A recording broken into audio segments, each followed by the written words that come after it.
हास्तियो BJP बदल मुंगुई बदल न पावरनी नरैमानाय कांग्रेस सिमिनो नै चारसलो प्रदेश कांग्रेस माइनरिटी डिपार्टमेंटनि लुआजी मुंबाई संजाजाक कन्वेंशन पांदाव अकग्न नारखा एमएलए सुदीप राय बर्मन चारसलो प्रदेश कांग्रेस माइनरिटी डिपार्टमेंटनि बखाक्ति जय बाबू जय भीम जय संविधान अभियान किटिंगै सुनामुरा टाउन हलो कासा कन्वेंशन पांदा संजाजाक मानि अ कन्वेंशन पांदाव अकग्न नारखा एमएलए सुदीप राय बर्मन अ सालो एमएलए सुदीप राय बर्मन न कारिब फाइमा जगमानि नुकजाखा प्रदेश महिला कांग्रेसनि सभानेत्री युव कांग्रेसनि आदं तै मानजाखा प्रदेश माइनरिटी डिपार्टमेंटनि चेयरमैन रहुल आमीन न खबै जुदा जुदा आदं रक अ सालो अ कन्वेंशन पांदा पाइमानि यागुलो सुनामुरा आमचे गनागै कासा हिम्बतक रैली बहायनो संजाजाखा एक देश স্বাধীনতার ক্ষেত্রে সংখ্যালঘু মুসলমান খ্রিস্টান বুদ্ধিস্ট তাদের ভূমিকা তো কম না। ওয়ার মেমোরিয়ালে যান, গিয়ে দেখুন কত নাম সংখ্যালঘু মুসলমানদের নাম রয়েছে, খ্রিস্টানদের নাম রয়েছে, বুদ্ধিস্টদের নাম রয়েছে। স্বাধীনতা আন্দোলনে হাসতে হাসতে ব্রিটিশদের গুলি গেছে, কারাবরণ করে ছিল। তখন তো কেউ এই নিয়ে প্রশ্ন তুলেনি। এখন তারা চাইছে নতুন ভাবে ইয়াঙ্গার জেনারেশনের মধ্যে একটা বিষ ছড়াতে চাইছে, যার প্রেক্ষিতে নতুন সাবজেক্ট সিলেবাসের মধ্যে ইন্ট্রোডিউস করা হলো মাইনরিটি এপিসমেন্ট ইন ইন্ডিয়া, মাইনরিটি দোষণকারী এই দেশের মধ্যে। এবং স্বাভাবিকভাবে প্রধান বিরোধী দল, আপনারা জানেন যে একটা বিতর্ক চলছে ওয়াকফ সংশোধনী বিল নিয়ে। কংগ্রেসীরা জয়েন্ট পার্লামেন্টারি কমিটি যে বিলটা ইন্ট্রোডিউস হলো এটা আপত্তি তোলে, এটা জয়েন্ট পার্লামেন্টারি কমিটির মধ্যে পাঠানো হয়েছিল এটা প্রত্যেকটি ধারা বিশ্লেষণ করার জন্য। এই ধারাগুলোর প্রচুর সংশোধনী কংগ্রেসীরা যারা এমপি জেপিসির মধ্যে ছিল তারা দিয়েছে।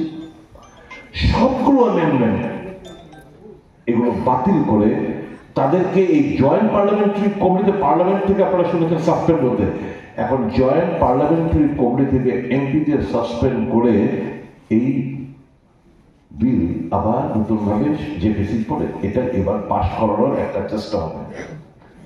উদ্দেশ্য কি জানো? স্বাভাবিকভাবে পার্লামেন্ট স্টল হবে, পার্লামেন্টে হইচই বাঁধবে। কংগ্রেস চুপ করে বসে থাকবে না, যে কটা এমপি আছে এনে জোরালো আপত্তি হবে এবং বিজেপি চাইছে জোরালো আপত্তি কর। আমরা এই দেশের 80% কমিউনিটির কাছে আমরা আবার কংগ্রেস দল সম্পর্কে ভুল বার্তা দেবো যে দেখো আমরা বিল আনতে চাইছি, আর এই দোষণকারী কংগ্রেস দল, সংখ্যালঘুদের দোষণকারী কংগ্রেস দল তারা পার্লামেন্ট স্তব্ধ করে দিয়েছে, পার্লামেন্ট কাজ করতে দেয় না। কিছুটা আজ পেয়েছেন আপনারা, গতকালকে পার্লামেন্ট শুরু হয়েছে। পার্লামেন্টে ভাষণ পার্লামেন্ট ঢোকার মুহূর্তে প্রধানমন্ত্রীর একটা স্টেটমেন্ট নিশ্চয়ই আপনারা সচেতন নাগরিক নিশ্চয়ই আপনাদের শুনেছেন সামাজিক মাধ্যমে কিংবা খবরের যে কোনো মাধ্যমে আপনারা শুনেছেন। কি বলেছেন? যে এই প্রথম পার্লামেন্টে আমি যাচ্ছি, যবে থেকে আমি প্রাইম মিনিস্টার হয়েছি, অধিবেশনের আগে নাকি বহিরাগত ইন্টারফারেন্স হতো। মানে ধরুন ওই হিন্ডেনবার্গের রিপোর্ট, বিভিন্ন কায়দায় হিন্ডেনবার্গের রিপোর্ট প্রকাশিত হতো, এ নিয়ে পার্লামেন্টে হয়েছে হয়ে ওঠা হতো। তো প্রধানমন্ত্রী বলছেন গতকালকে মেকি রাষ্ট্রবাদের তথাকথিত যারা রাষ্ট্রবাদ নিয়ে আলোচনা করেন তাদের কাছে একটা বার্তা, ইয়ে পহলি দফা হ্যাঁ হাম পার্লামেন্ট মে যা রহে, মানে বহিরাগত কোনো ইন্টারফারেন্স ছাড়া। আমরা সংগঠনকে শক্তিশালী করি, কারণ ইতিমধ্যে আপনারা জানেন যে আমাদের সব কয়টা জেলা ব্লক নেতৃবৃন্দদের সভায় আমরা সিদ্ধান্ত নিয়েছি প্রতিটা বুথে আমাদের 2 জন করে ডেলিগেট ন্যূনতম সেখানে নির্ধারিত করতে হবে।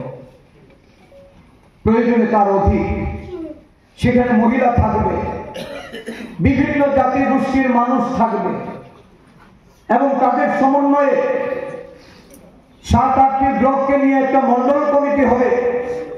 যে মন্ডল কমিটি গঠন করার জন্য প্রদেশ কংগ্রেসের পক্ষ থেকে আমরা সিদ্ধান্ত দিয়েছি আগামী 5ই ফেব্রুয়ারির মধ্যে 7টি ব্লকের মধ্যে আমাদের মন্ডল গঠন করতে হবে। যেখানে 50টি বুথ, সেখানে 8 থেকে 10টি মন্ডল কমিটি হবে। তারা এই 50টি বুথকে পরিচালনা করবে।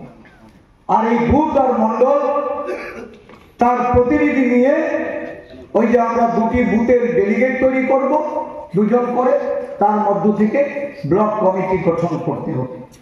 এবং প্রতিটা ব্লক, মন্ডল এবং বুথ ডেলিগেট এটা সম্পন্ন করার জন্য 5ই মার্চ আমাদের দিন ধার্য করা হয়েছে। আপনারা যারা প্রতিটা মিটিংয়ে আপনারা থাকেন, প্রতিটা মিটিং সম্পর্কে আপনাদের যে নিষ্ঠা, আপনাদের যে উদ্যোগ, নিশ্চয়ই আপনারা শুরু করেছেন, কাজ শুরু হয়েছে। এবং আমি বিশ্বাস করি আমাদের রাজ্যে প্রদেশ কংগ্রেস যে সিদ্ধান্তগুলি নিয়ে মাঠে নেমেছে, এই সিদ্ধান্তের ফলশ্রুতিতে আজকে এই সভায় আমরা একসঙ্গে সারা রাজ্যে সমস্ত বিধানসভা থেকে আমরা এই সংখ্যালঘু বিভাগের প্রতিনিধিদের এখানে উপস্থিত করাতে সক্ষম হয়েছি, যার সফলতা আগামী এই 2025 সাল হলো আমাদের সংগঠনের বর্ষ। সংগঠনের কাজে সবাইকে আত্মনিয়োগ করতে হবে। এই সংগঠন আগামী 2025 সালের মধ্যে যখন সেজে উঠবে, 2026 সাল এই রাজ্যের মানুষকে আমরা প্রমাণ দেব যে কংগ্রেস ছাড়া কোন বিকল্প রাজনৈতিক দল এই রাজ্যে জনগণের জন্য, জনগণের স্বার্থে তারা কথা বলতে সক্ষম হবে।